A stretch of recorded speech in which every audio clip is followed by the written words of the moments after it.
Hello everyone, welcome to Internet Learning. Hope you all are doing well. So today we are going to discuss the topic volcanic landforms of class 11 geography chapter number 3.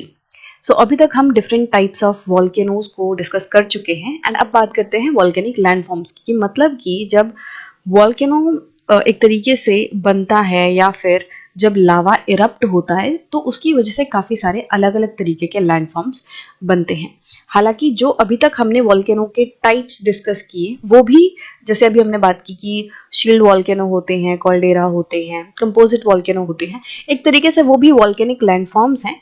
But इसमें हम थोड़ा सा और detail में बात करेंगे intrusive forms की और डिफरेंस समझेंगे कि जो धरती के अंदर वॉल्केनिक लैंडफॉर्म्स बनते हैं, जो धरती के बाहर लैंडफॉर्म्स बनते हैं, उनमें क्या अंतर है। So the lava that is release during volcanic eruptions on cooling develops into igneous rock.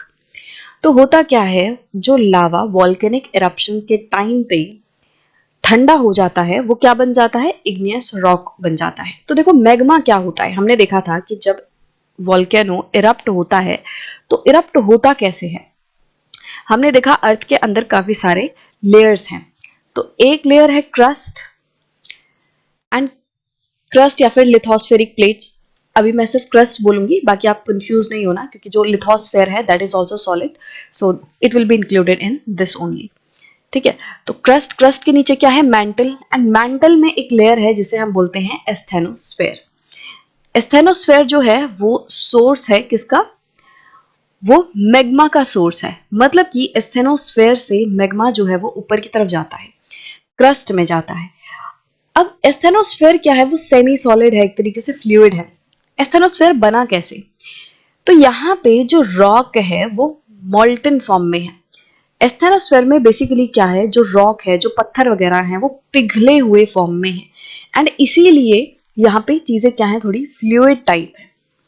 तो बेसिकली मैग्मा क्या है, मोल्टन रॉक्स हम कह सकते हैं।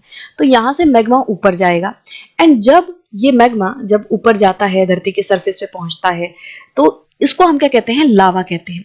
तो जब मैग्मा लावा की फॉर्म में, लावा बन के, मतलब एक ही बात है, जब जो लावा है वो बाहर जाएगा तो वो ठंडा होगा। अभी वो गर्म है एंड उसके बाद एक जगह पे जाके वो अटक जाएगा, रुक जाएगा एंड वो ठंडा हो जाएगा। मान लो वो अर्थ के सरफेस पे आ गया, तो सरफेस पे आके वो क्या होगा, वो ठंडा हो जाएगा, एकदम गर्म।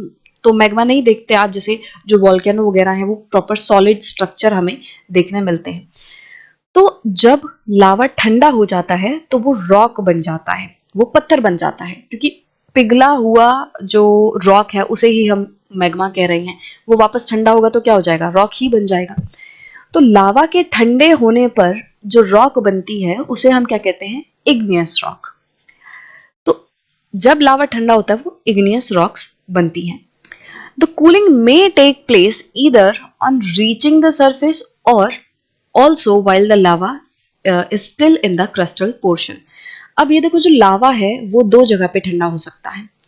या तो वो जब मतलब सरफेस पे पहुंच गया है, जैसे यहाँ पे पूरा ये मैग्मा चैम्बर है, लेट्स से ये मैग्मा चैम्बर है, यहाँ पे, यहाँ से मैग्मा जो है वो बाहर निकला एंड यहाँ पे हमारे घर हैं, हम हमारे जो घर वगैरह हैं वो कहाँ है, सरफेस पे, वो लेट्स से यहाँ पे हैं, ये पेड़ है, ये पौधे हैं, यहाँ पे सरफेस पे।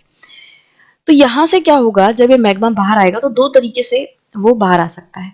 या तो वो प्रॉपर सरफेस पे पहुंच जाए एंड सरफेस पे यहाँ पे आके जो लावा है वो कूल डाउन हो जाए, तो क्या बन जाएगा, वो एकदम ब्लैक कलर से यहाँ पे रॉक्स बन जाएंगी। या फिर हो सकता है ये जो मैग्मा है वो क्रस्ट के अंदर ही कहीं पे जाके ठंडा हो जाए, यहाँ पे भी वो ठंडा हो सकता है। निकल यहाँ से रहा है, मैग्मा निकल रहा है एस्थेनोस्फेयर से, यहाँ से निकल रहा है एंड हो सकता है क्रस्ट में उसको कोई जगह मिले और वो क्रस्ट में अंदर ही ठंडा हो जाए एंड यहाँ पे भी जो रॉक की फॉर्म है वो बन सकती है। मतलब जो लावा है वो ठंडा हो जाएगा एंड देन वो रॉक बन जाएगा।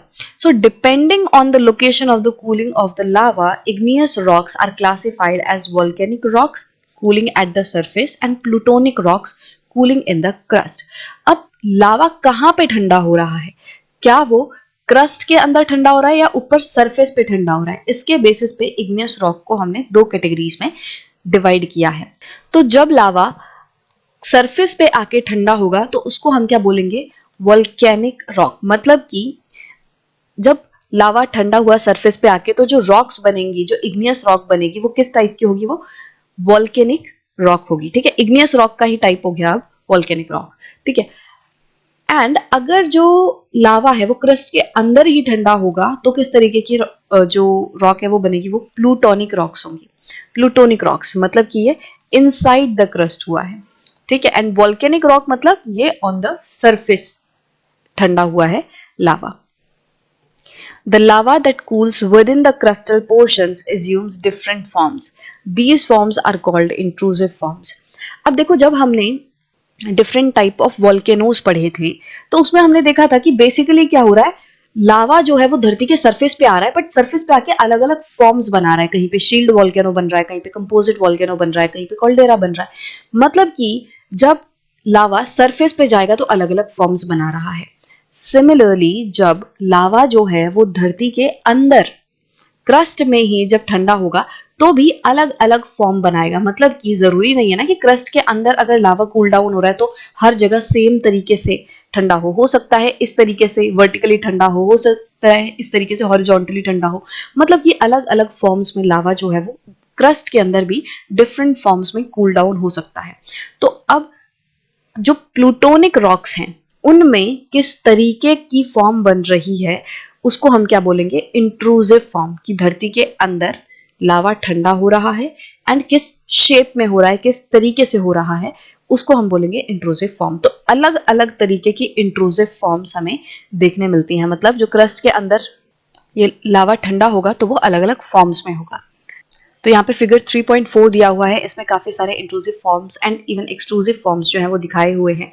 जैसे अगर एक्सट्रूसिव या फिर वॉल्केनिक रॉक्स की बात करेंगे तो इसमें देखो कंपोजिट वॉल्केनो है, लावा मेसा, सिंडर कोन, लावा प्लेट्यू, तो ये सारी चीजें जो सरफेस पे दिख रही हैं ये क्या है? ये वॉल्केनिक रॉक्स हैं।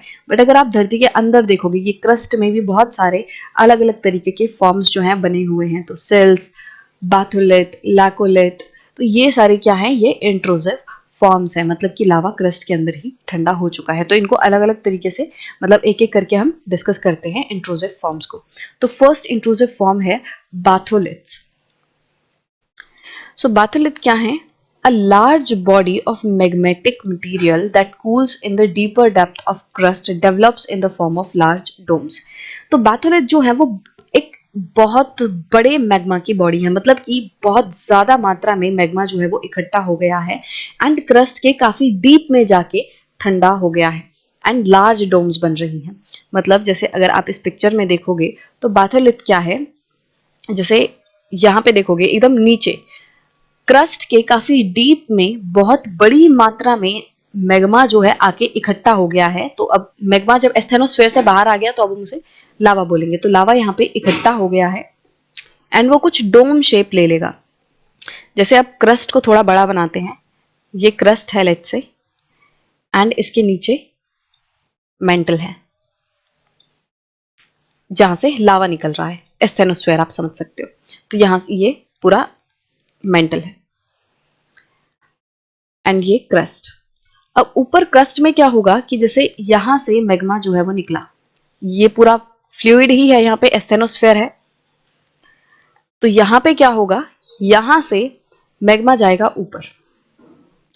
यहां से जब मैग्मा ऊपर जाएगा तो क्रस्ट के मतलब पास ही में एक बहुत बड़े मात्रा में इस तरीके से इकट्ठा हो जाएगा। क्रस्ट का मतलब नीचे डीप ही है, अभी ये काफी नीचे है यहाँ पे। तो ये काफी ज्यादा मात्रा में जो लावा है वो इकट्ठा हो जाएगा एंड कुछ डोम की शेप बना लेगा। डोम मतलब क्या होता है? ये जो शेप होती है ऊपर से ऐसे गुंबद जो बनती है इस तरीके से, इसको हम डोम शेप कहते हैं। तो यहाँ पे क्या हुआ, ये देखो ये पूरा क्या है? क्रस्ट है। This whole is crust. तो क्रस्ट के डीप में आके क्या हुआ है, बहुत बड़ी मात्रा में जो लावा है वो इकट्ठा हो गया है। तो इसको हम क्या बोलेंगे? Batholith. They appear on the surface only after the denudational processes remove the overlying material. अब देखो ये जो मटेरियल है ये धरती के अंदर है, मतलब कि इसके ऊपर क्या है? पूरी रॉक्स वगैरह है, यहाँ पे ये पूरी रॉक है। तो ये जो बाथोलिथ है वो तब सरफेस पे आएगा जब ऊपर की ये जो रॉक्स हैं, ऊपर की जब रॉक्स डिन्यूड हो जाएंगी, मतलब कि ऊपर के रॉक्स का लेयर जब इरोड हो जाएगा, हट जाएगा, तब बैथोलिथ जो है यहाँ पे नजर आएगा, वो सरफेस पे नजर आएगा। तो होगा क्या, मान लो जैसे डिनोडेशन कैसे होगा कि पत्थर जो है वो टूटेंगे और हवा उनको उड़ा के ले जाएगी, सन की वजह से रॉक ब्रेक होगा। तो इस तरीके से धीरे धीरे करके ऊपर का जो लेयर है वो क्या होता जाएगा, वो रिमूव होता जाएगा एंड ये लेयर नीचे आता जाएगा।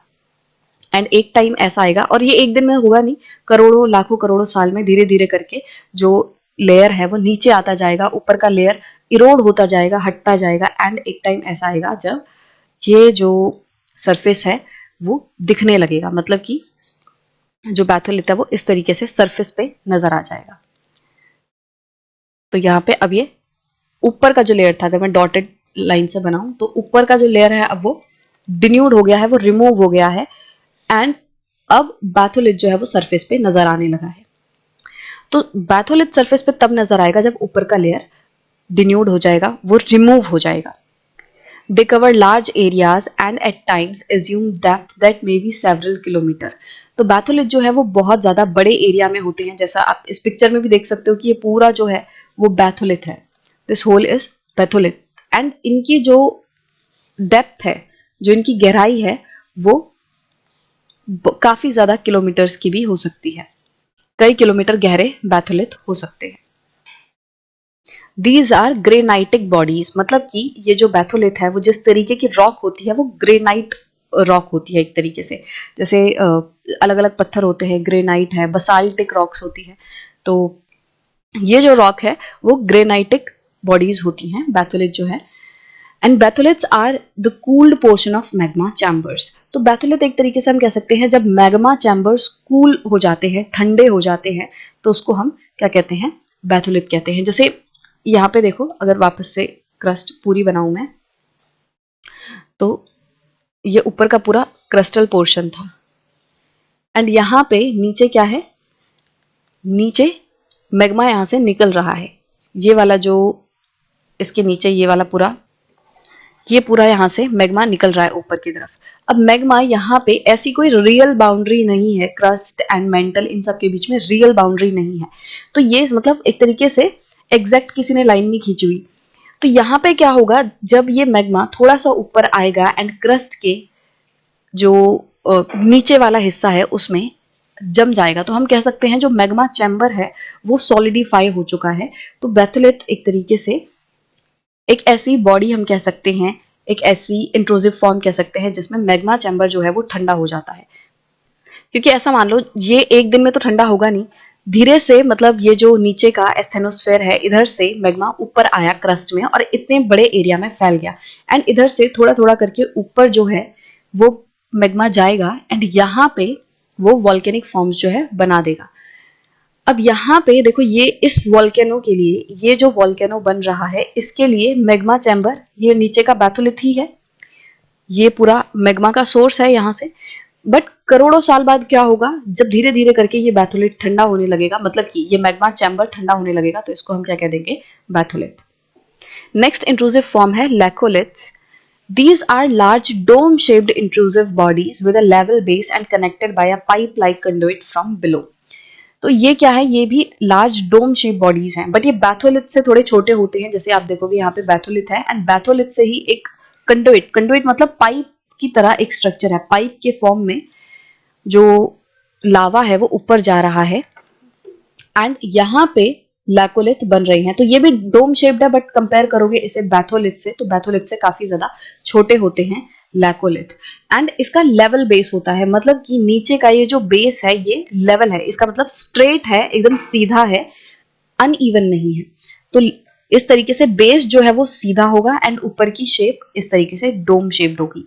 नीचे ये पाइप से कनेक्टेड होगा एंड इस पाइप के थ्रू ही नीचे का जो मैग्मा चैम्बर है, बैथोलिथ है, इससे जो मैग्मा है ऊपर आएगा। तो बैथोलिथ तो बाद में बनेगा, जब मैग्मा ठंडा हो जाएगा तब जाके बैथोलिथ बनेगा। पहले जब मैग्मा यहाँ पे एकदम मॉल्टन फॉर्म में होगा तो उस टाइम पे क्या होगा, यहाँ से एक पाइप फॉर्म में मैग्मा ऊपर जाएगा एंड ये यहाँ पे इस तरीके से डोम शेप में जम जाएगा। तो यहाँ पे क्या बनेगा, लैकोलिथ।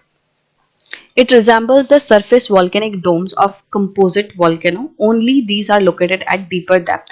तो हमने जो composite volcano पढ़े थे उनकी शेप भी कुछ इस तरीके की ही होती है. जैसे ये अर्थ का सरफेस है तो उस पे इस तरीके से composite volcanoes बनते हैं. तो जो लैकोलिथ हैं वो कुछ कुछ कंपोजिट वॉल्केनोज की ही तरह दिखते हैं, बट डिफरेंस इतना है, कंपोजिट वॉल्केनोज सरफेस के ऊपर होते हैं एंड लैकोलिथ जो है वो डेप्थ में होते हैं, क्रस्ट के अंदर होते हैं, बट शेप इनकी लगभग सेम ही दिखती है. It can be regarded as the localised source of lava that find its way to the surface. अब लैकोलिथ भी ठंडा होने से पहले हो सकता है इसमें से कुछ जो लावा है वो ऊपर की तरफ निकल जाए एंड सरफेस पे पहुंच जाए.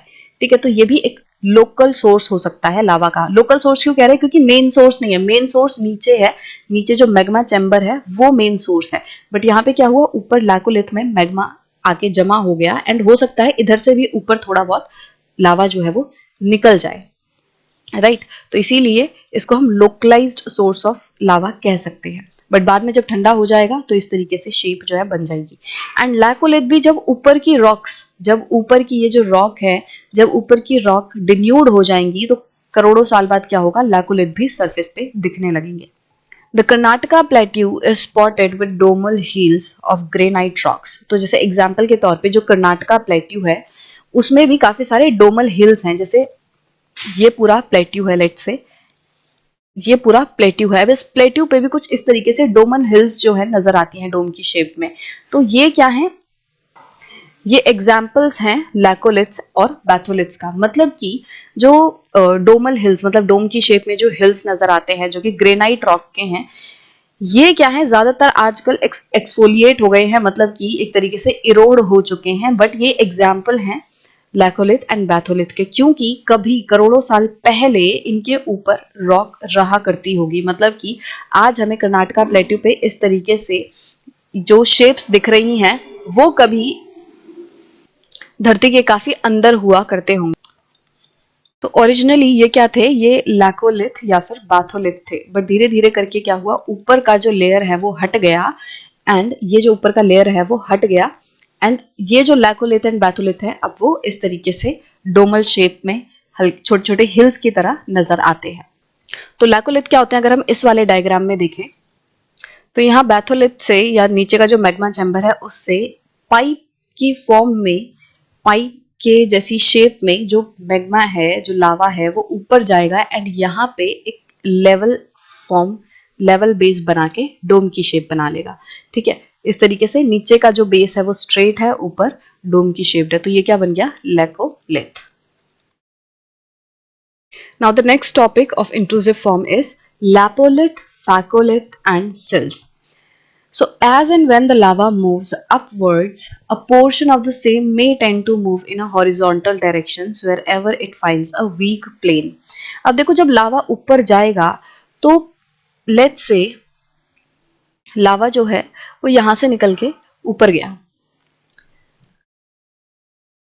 इधर से वो ऊपर गया एंड ऊपर जरूरी नहीं है कि वो वर्टिकल फॉर्म में ही ऊपर जाए, हो सकता है ऊपर उसको यहाँ पे एक हार्ड रॉक मिल गई. लेट्स से यहाँ पे हार्ड रॉक है, दिस इज हार्ड रॉक. तो हार्ड रॉक को जो लावा है वो पिघला नहीं पाएगा, बट साइड में सॉफ्ट रॉक थी, साइड में यहाँ पे ऐसी रॉक थी जो कि इस लावा से पिघल जाएगी, तो ये जो लावा है वो हॉरिजॉन्टली इसके अंदर चला जाएगा. It may get rested in different forms. So जब हॉरिजॉन्टल फॉर्म में लावा एक तरीके से ठंडा होगा तो वो भी अलग अलग फॉर्म्स बना सकता है, जरूरी नहीं कि एकदम स्ट्रेट इस तरीके से जो लावा है वो ऐसे ही ठंडा हो, अलग अलग शेप्स में ठंडा हो सकता है इस तरीके से हो सकता है इस तरीके से ठंडा हो.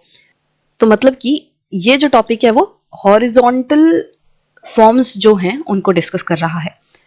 इन case it develops into a saucer shape concave to the sky body, it is called lopolith. अगर लावा जो है हॉरिजॉन्टल निकल के यहाँ पे अगर हॉरिजॉन्टली जा रहा है एंड सॉसर की शेप ले ले, सॉसर क्या होता है, जो चाय का प्याला होता है, एक चाय का कप होता है एंड उसके साथ एक प्याली आती है, प्लेट होती है, तो उसे सॉसर कहते हैं. अगर सॉसर शेप ले ले मतलब कि इसमें ये कॉनकेव है, स्काई ऊपर है, ऊपर जो है आप देखोगे यहाँ पे क्या है, ये स्काई है, आसमान है. अगर आसमान की तरफ इसका कॉनकेव है ये जो कर्व है वो अगर आसमान की तरफ है तो ये क्या होगा, इसको हम बोलेंगे लैपोलिथ। तो लैकोलिथ एंड लैपोलिथ दोनों सेम से ही साउंड करते हैं, बट इनका डिफरेंस आप ऐसे याद रख सकते हो, जैसे इसमें पी है तो पी से प्लेट होती है, तो प्लेट की शेप में जब लावा ठंडा होगा हॉरिजॉन्टली तो क्या होगा, उसे हम बोलेंगे lopolith. A wavy mass of intrusive rocks at times is found at the base of synclines or at the top of anticlines in folded igneous country। तो होता क्या है कि कभी कभी जो रॉक्स हैं वो इस तरीके से, मतलब अंदर की जो क्रिस्टल रॉक्स है वो इस शेप में होती हैं, इस तरीके से एंटीक्लाइन एंड सिंक्लाइन बनाती हैं। तो जो ऊपर वाली शेप है, मतलब कि ये वाला जो शेप है इसे हम बोलेंगे एंटीक्लाइन, एंड नीचे ये वाली जो शेप है इसे हम बोलते हैं सिंक्लाइन। एंड इनके अगर टॉप पॉइंट की बात करें तो एंटीक्लाइन में जो टॉप पॉइंट रहता है इसे हम कहते हैं क्रेस्ट। ये जो इस यहाँ पे ये जो टॉप पॉइंट है इसे हम बोलते हैं क्रेस्ट, एंड नीचे ये जो सिंक लाइन का एकदम बॉटम पार्ट होता है उसे हम बोलते हैं ट्रफ। राइट, तो यहाँ पे क्या होता है, मतलब देखो अभी तक हमने जो ऊपर ये हमने डायग्राम बनाया था, यहाँ पे हमने ऐसे इमेजिन किया है कि जो क्रस्ट है वो एकदम सीधी है, क्रस्ट की जो रॉक्स हैं they are straight, but crust की रॉक ही हो सकता है इस तरीके से वेवी फॉर्म में हो। बहुत सारी कंप्रेसिव फोर्स लगती है, टेक्टोनिक प्लेट्स की मूवमेंट होती है, तो उसकी वजह से इस तरीके से एंटीक्लाइन एंड सिंक्लाइन जो रॉक्स है वो बना देती हैं। अब इनके बीच में कभी कभी क्या होता है, यहाँ पे ऊपर जो एंटीक्लाइन है इसमें यहाँ पे ऊपर एंड सिंक्लाइन में इधर पे नीचे, तो यहाँ पे जो लावा है वो जमा हो सकता है, एंड ये एक कंड्यूट से ज्वाइन होगा, मतलब कि नीचे कोई ना कोई सोर्स होगा जो कि लावा को ऊपर ला रहा होगा। हो सकता है नीचे बैथोलिथ से ज्वाइन हो, या फिर यहाँ पे कोई भी दूसरा मैग्मा चैम्बर वगैरह जो है हो जो कि ऊपर लावा सप्लाई कर रहा है। तो इन एंटीक्लाइन एंड सिंक्लाइन में इस तरीके से जब लावा जमा हो जाता है तो इसमें क्या बनता है, फैकोलिथ। तो ये दिखने में एकदम वेव्स की फॉर्म में नजर आता है। Such wavy materials have a definite conduit to source beneath in the form of magma chambers subsequently developed as batholiths. These are called facholiths. तो होगा क्या कि यहाँ पे पहले जो मैग्मा चैम्बर्स होंगे, ये जो मैग्मा चैम्बर्स हैं इन्हीं से ऊपर फैकोलिथ्स को जो लावा है वो मिलेगा, एंड ये इस तरीके से जब आप देखोगे तो ये खुद एक वेव की तरह नजर आएगा, क्योंकि वेवी रॉक्स के अंदर हैं ये, तो इस तरीके से वेवी लावा की फॉर्म हमें देखने मिलेगी, इंट्रूसिव फॉर्म। तो नीचे ये जो मैग्मा चैम्बर है इधर से इनको लावा सप्लाई होगा, एंड बाद में ये जो मैग्मा चैम्बर है ये जब ठंडा हो जाएगा तो ये बैथोलिथ बन जाएगा। तो वो इन्होंने बताया हुआ है, बाद में ये बैथोलिथ बन जाएगा, बट जब तक ये गर्म रहेगा, जब तक ये मतलब सेमी सॉलिड या फ्लूइड फॉर्म में रहेगा, तब तक ये ऊपर लावा इस तरीके से सप्लाई करेगा, एंड यहाँ पे फैकोलिथ जो है वो बनेंगे।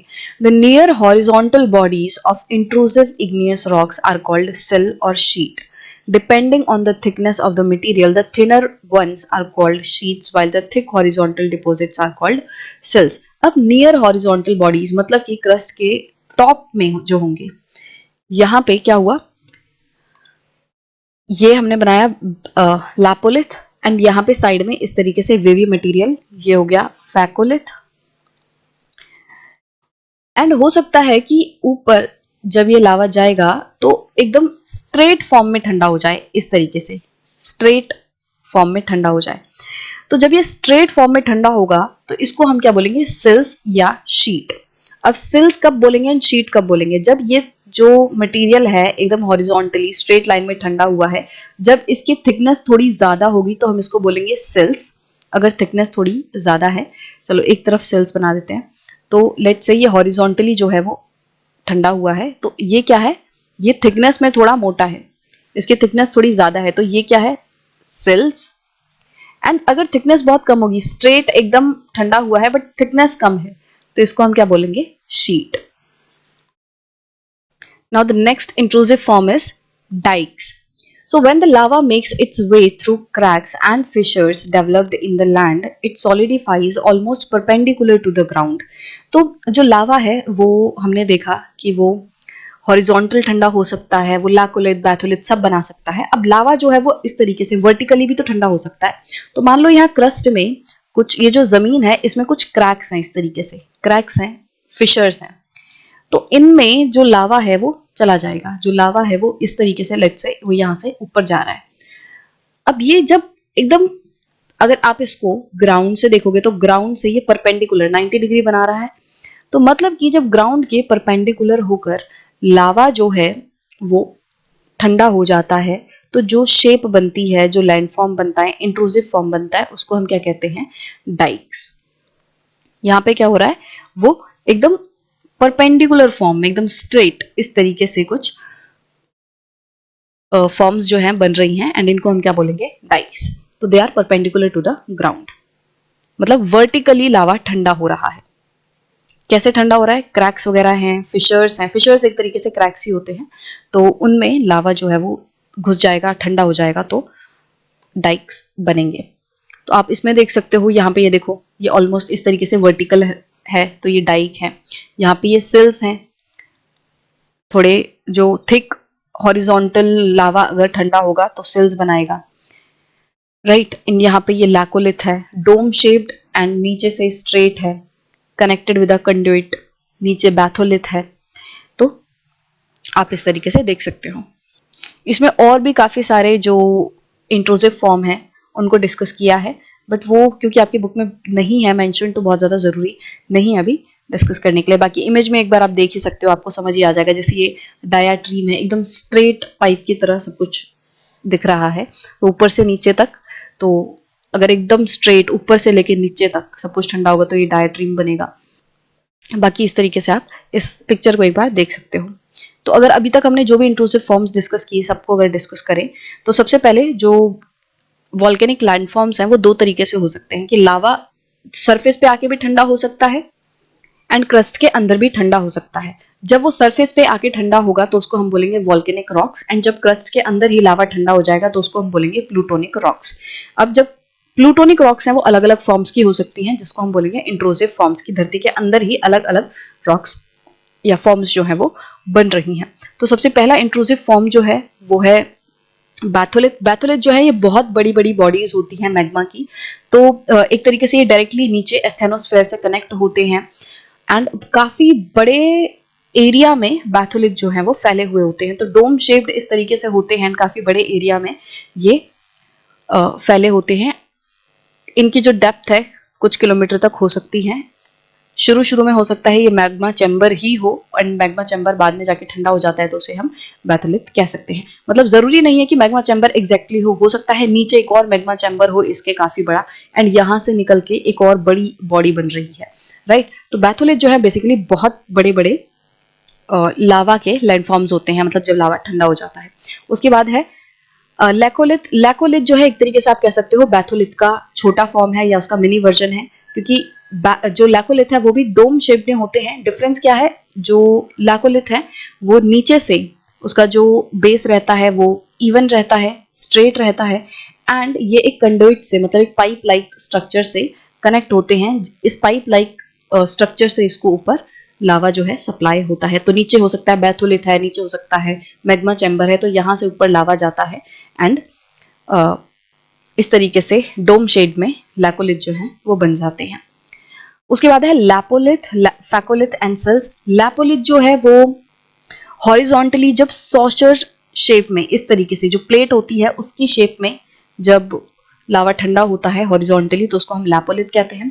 फैकोलिथ मतलब क्या है? जब इस तरीके से एंटी इंक्लाइन एंड सिंक्लाइन में वेव की शेप में लावा ठंडा होता है तो उसको हम फैकोलिथ कहते हैं। ये तीनों ही हॉरिजॉन्टल एक तरीके से फॉर्म है जब हॉरिजॉन्टली लावा ठंडा हो रहा है। तो इसमें क्या होगा?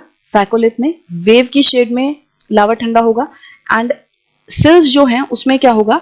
सिल्स में स्ट्रेट ठंडा हो रहा है एकदम इस तरीके से, बट सिल्स में क्या है? सिल्स जो थोड़े मोटे थिकनेस का इस तरीके से हॉरिजॉन्टली लावा ठंडा होगा तो उसको हम बोलेंगे सिल्स। सेम चीज अगर थोड़ी पतली होगी, पतला लेयर स्ट्रेट इस तरीके से हॉरिजॉन्टली बनेगा तो उसको हम शीट बोलेंगे। तो ये थे लैपोलिथ, फैकोलिथ एंड सिल्स। उसके बाद है डाइक्स। डाइक्स क्या है? जब इस तरीके से वर्टिकली क्रैक्स या फिशर्स में लावा ठंडा हो जाता है तो उसको हम बोलते हैं डाइक। तो आई होप कि अब आपको सारे इंट्रूसिव फॉर्म्स जो हैं वो क्लियर होंगे, and with this we have come to the end of our chapter number 3 of class 11th। I hope you like this video, And if you do, then please give it a thumbs up. And if you're new to the channel, then please subscribe to it and don't forget to press the bell icon so that you never miss an update. So we'll meet in the next video with a new chapter. Till then, bye bye.